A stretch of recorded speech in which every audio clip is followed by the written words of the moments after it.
Bonjour Céline, bonjour à tous. Oui, effectivement, donc la stratégie de coopération de notre grand site de France. Alors déjà le localiser rapidement, hein, on est donc au sud de la France, à la frontière avec l'Espagne et au cœur d'un triangle métropolitain, hein, de l'eurorégion Pyrénées-Méditerranée, composé donc de Barcelone, Montpellier et Toulouse. Et sur ce territoire, notre syndicat, depuis maintenant plus d'une vingtaine d'années, travaille sur trois axes, hein, la préservation, valorisation des paysages et des patrimoines, la gestion et diffusion de la fréquentation par l'organisation de la découverte du territoire, et enfin la contribution au développement local, durable et solidaire du territoire. Bon, globalement, on retrouve là des constantes, hein, dans la plupart des grands sites de France, mais voilà un petit peu comment, sans, et sur la base de ces fondamentaux et de ces missions-là, on a donc développé plusieurs axes de coopération extraterritoriale à l'échelle donc du grand site de France. Donc je mets extraterritorial parce qu'il y a bien sûr tout l'intra-territorial avec les communautés de communes, les jeux d'acteurs locaux, dont chacun et chaque territoire dans son écosystème qui lui est propre agit et travaille.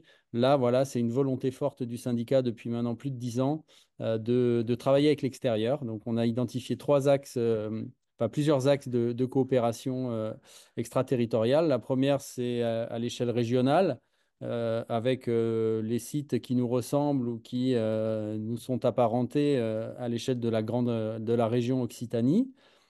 Ensuite, on a une coopération, bien sûr, nationale qui est certainement la plus fondatrice et la plus ancienne avec le réseau et à l'échelle du réseau des grands sites de France, dont effectivement on prend plaisir, mais aussi un réel intérêt à pouvoir échanger avec nos homologues du reste de la France, quelle que soit leur nature, que ce soit des sites urbains, des sites maritimes, des sites de nature ou des montagnes ou pas forcément, ben effectivement, les problématiques et les leviers sont très, très transversaux et communs.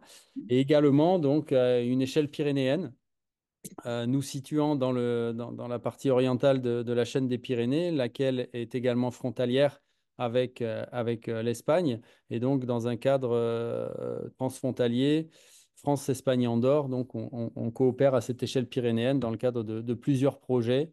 C'est une coopération de proximité et évidemment dans un contexte qui est très commun au nôtre et voilà de ces territoires ruraux montagnards avec certaines composantes, notamment méditerranéennes, pour la partie Catalogne.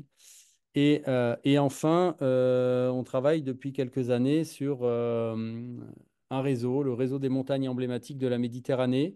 Donc, c'est une échelle méditerranéenne. Donc, vous verrez des partenaires, et on verra la carte un peu mieux tout à l'heure, essentiellement sur la rive nord de la Méditerranée, tout simplement parce que cette coopération, elle s'est développée sur la base du zonage MED, Interreg Med, de la politique de coopération de l'Union européenne. Et donc, ce réseau qui aujourd'hui est pour nous une source inépuisable d'inspiration et surtout autant de partenaires potentiels pour saisir des opportunités dès qu'un appel à projet ou quelque chose de ce type puisse apparaître. Et bien sûr, en vue de répondre à des problématiques qui nous sont propres ou en tout cas qui nous intéressent. Donc peut-être un zoom plus spécifique. Je sais que vous avez déjà vu d'autres outils. Donc, sur ces montagnes emblématiques de la Méditerranée, le projet, il est né en 2012-2013 d'une coopération leader avec un dispositif qui en local, voilà, permettait d'appuyer un peu et pousser la coopération, pousser l'idée d'un projet, donc de l'idée au projet avec un programme leader qui nous a permis donc de réunir dans un premier temps six territoires dont voilà, le Mont Olympe, la Pedraforca, le Canigou, la Sainte-Victoire, qui sont encore et aujourd'hui toujours dans cette dynamique de coopération.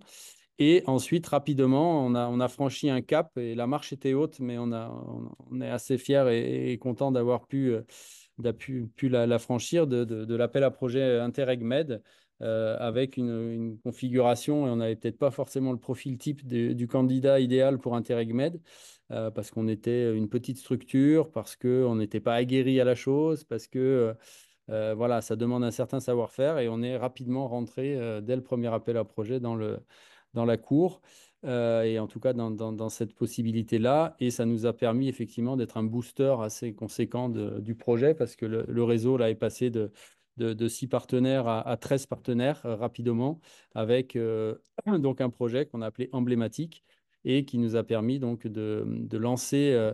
Et je vais vous dire tout à l'heure les réalisations concrètes, hein. Et ensuite, ce projet a été un succès et a été à tel point un succès que on a été invité à intervenir et à poursuivre dans un Interreg Plus, un emblématique plus, un deuxième programme, projet Interreg dans la même génération des fonds européens de la période 2014-2020, autour justement du fait de pouvoir transférer la méthodologie mise en place dans le premier projet vers 3 nouveaux territoires en Croatie, en Italie, entre autres. Et puis, on redoutait la fin du projet en question et rapidement, on s'est mobilisé sur un autre dispositif. Hop, on a attrapé un Erasmus Plus au passage, Youth for IMM, for Emblematic Mountain, donc pour travailler sur toute la dimension plus patrimoniale et la transmission et la médiation. Et un projet de coopération leader a également encore été aussi déployé pour ensuite nous amener vers et nous permettre de passer un peu la séquence entre les appels à projets Interreg pour déposer un nouveau projet Interreg là, qui est en cours d'instruction et également un autre Erasmus qui est en cours, Low Carbon Tourisme. Donc effectivement, la dynamique est là depuis plus de 10 ans, là, elle est assez forte à l'échelle de ce réseau. Donc au fur et à mesure de nos projets, eh ben, ça fait une petite communauté, tout ça. Donc on est une petite vingtaine et une grosse quinzaine de territoires impliqués, donc de quasiment tous les pays du pourtour méditerranéen, la Slovénie, la Croatie, la Bosnie, le Monténégro, l'Albanie, la Grèce également, voilà, l'Italie, l'Espagne bien sûr et la France, avec donc l'avantage et l'intérêt aujourd'hui d'avoir des partenaires fiables, des partenaires qu'on connaît, avec qui on a déjà travaillé et qu'en plus des partenaires avec qui bah, on se reconnaît, entre guillemets, dans le sens où on a des contextes assez proches et des problématiques communes qu'on a identifiées, et donc qui nous permet effectivement assez rapidement de pouvoir développer de la coopération bilatérale ou multilatérale en continu. Et donc voilà, parmi les réalisations et les actions qu'on a pu réaliser, bah, une des premières choses, c'était c'est quoi une montagne emblématique? Parce qu'on avait une intuition et la faire, voilà, la modéliser un petit peu, cette image ou cette idée de montagne emblématique de la Méditerranée.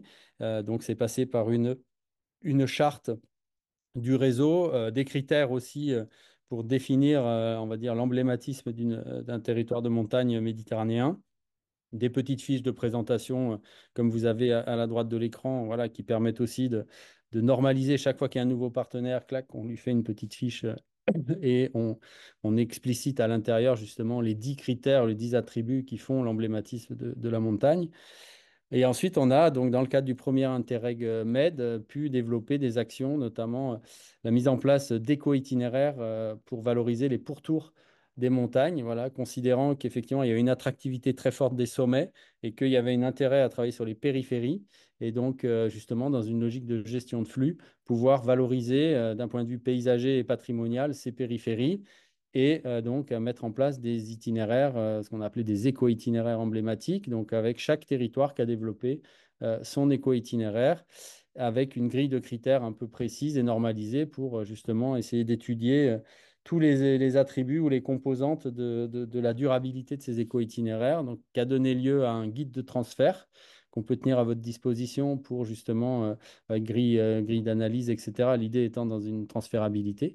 Et puis donc, de la même manière que notre petit guide a été réalisé, que je vous ai présenté précédemment, et notre itinéraire, ben voilà, les 9 montagnes du projet initial ont également développé. Donc voilà, vous avez l'itinéraire des Belvédères sur le Canigou, vous avez les 7 phases de la Pedraforca Côté catalan, vous avez l'approche mythique de l'Olympe, etc., etc., qui a pu se déployer et se développer avec des supports promotionnels, vidéo, guides et autres. Donc surtout, bah, voilà, l'idée d'un tel réseau, c'est des rencontres. C'est de la co-construction, c'est du transfert d'expérience, c'est de la confrontation culturelle autour de problématiques ou de sujets qui nous sont communs, la gestion des flux, l'attractivité, la préservation des paysages, de la biodiversité, l'accessibilité, etc., etc., avec des logiciels de pensée qui sont différents, même si on est cousins méditerranéens, on n'a pas forcément on n'évolue pas dans les mêmes contextes et on n'a pas les mêmes manières d'agir avec ben, voilà, à tous les niveaux. Et donc, c'est ce qui crée un grand intérêt, en tout cas, parce que ça permet de faire le pas de côté pour avancer et pour trouver des leviers et faire avancer les projets et les problématiques. Et donc, bah voilà, en tout cas, dans cette logique de réseau, voilà, aujourd'hui, c'est un réseau qui fonctionne très bien. Il y a des WhatsApp tous les jours sur le groupe. Il y a tantôt une photo de l'Etna, tantôt un appel à projet et qui veut y aller avec moi. Et donc, en tout cas, ça a généré une super dynamique. On est en train de travailler aussi à l'idée de la formalisation et la reconnaissance un peu de ce réseau en tant que structure à part entière pour pouvoir justement gérer de manière un peu en continu cette animation et pas être toujours dépendant de projets de coopération qui pourraient avoir été mis en place ou captés. Donc voilà, sous un format associatif ou ONG ou autre, ou en s'adossant à certains réseaux aussi européens comme Euromontana ou autres. On est en tout cas en train de réfléchir juridiquement parlant au regard des statuts des différents membres bah, de la manière forme la plus adéquate, une sorte de pérennité, mais aussi une personnalité morale à ce réseau pour pouvoir, le cas échéant, avancer. Et puis d'une autre manière aussi, donc au niveau local, hein, je passe de la coopération méditerranéenne à la coopération pyrénéenne transfrontalière. Donc, effectivement, on est actuellement en train de travailler, on a déjà travaillé régulièrement. Le fait frontalier est une réalité chez nous. On a 40 km de frontières sur notre territoire. Et donc, on est en train de déployer un certain nombre d'actions de partenariat avec nos voisins. Et là, la plus importante euh, piste de travail sur laquelle on est en train de bosser, c'est justement autour de l'itinérance pédestre, avec l'idée d'un projet qui permettrait de transférer des deux côtés, côté sud, côté catalan, espagnol et côté français, les savoir-faire et les avancées des uns et des autres. Donc d'un côté, côté français, on a un outil de gestion et de valorisation des sentiers qui s'appelle GeoTrek, qui est relativement en place et qui s'est vraiment déployé sur la plupart des espaces naturels au niveau français aujourd'hui. Et donc cet outil, on est en train de le déployer côté catalan pour qu'il puisse avoir à la fois le module de gestion, mais aussi de valorisation de cet outil-là. Et ensuite, bah, d'un autre côté, la logique d'organisation de la randonnée ou des maillages de sentiers côté catalan est depuis plus d'une vingtaine d'années organisée selon une logique de réseau de carrefours toponymiques, un peu sur le même modèle que le réseau routier, en fait, hein, et qui permet derrière ben, une infinité de possibilités et surtout de tenir compte aussi de certains enjeux saisonniers ou de certains aléas qui pourraient intervenir sur un sentier ou autre. Et donc, l'idée, c'est pour nous de récupérer cette méthodologie de travail et cette manière de penser et de planifier la question randonnée sur l'ensemble de notre territoire pour avoir derrière bah, des perspectives de valorisation frontalière, mais aussi d'avoir une approche assez fine sur les croisements de données de gestion de fréquentation sur les zones frontières. Parce que bah, la réalité, c'est que on évolue dans des contextes nationaux et on est parfois un peu, on a parfois un peu des angles morts dans la manière de gérer un territoire dès lors qu'on change de pays. Et donc, bah, pouvoir avoir des liens forts avec nos voisins de proximité et pouvoir développer des outils, des protocoles de gestion et voir partager des données et des mesures de gestion sur le terrain bah, est une manière aussi efficace d'avancer. Voilà, alors quelques enseignements et puis après je m'arrête là parce qu'il est déjà tard. Donc l'idée effectivement cette logique de projet de coopération nous a permis aussi de monter en compétence et en expertise sur la gestion de nos propres projets qui ne sont pas de coopération et transférable. Donc, au-delà des projets de copé, bah, tout simplement parce qu'il y a une rigueur et qu'il y a il y a des comptes à rendre et qu'il y a plein de choses de ce type-là dès lors qu'on touche au dispositif de coopération, qui soit européen ou autre. Et donc, du coup, bah, voilà, quand on a acquis un peu, qu'on s'est organisé autour de cette logique et de cette rigueur-là, bah, du coup, ça simplifie la gestion analytique en local. C'est une source d'inspiration avec des retours d'expérience, des échanges de bonnes pratiques, des benchmarks permanents. Euh, c'est une méthode de travail aussi qui a été enrichie, basée sur la co-construction. Ça nous a permis aussi de découvrir certaines méthodes d'animation, certaines manières de penser et de travailler. Et donc, voilà, c'est enrichissant. Et puis, c'est aussi des réalisations concrètes et structurantes, bah, grâce à un levier financier important. Je crois qu'il faut aussi le dire, hein. Voilà, c'est tout l'intérêt et l'enjeu, il n'est pas de tomber dans l'effet d'aubaine ou l'opportunisme financier, mais quand on arrive à croiser la problématique avec les bons partenaires et les bons projets qui vont en face, et ben, c'est sûr que ça permet une rampe de lancement assez intéressante avec le levier financier.